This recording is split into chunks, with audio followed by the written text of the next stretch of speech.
Hi, I'm Dr. Friedberg. Let's talk about failing teeth and what to do before things get worse. Teeth don't fail all at once, they fail slowly.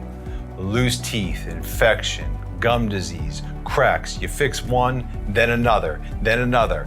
At some point, you're not fixing teeth anymore, you're managing a problem. So the question is, when do you stop patching and start replacing? That's where implants come in. Instead of saving teeth that keep failing, we replace them with something stable, something predictable, something built to last. Keeping failing teeth can lead to more infection, more bone loss, more problems later. We remove the failing teeth and replace them with fixed teeth supported by implants. Not removable, not temporary, permanent. Implants anchor in bone, so they function like real teeth. You chew better, speak clearly, stop worrying. We can often provide temporary teeth while you heal, so you're never without a smile. Timing matters. Wait too long, you lose bone. Act early, you get better options.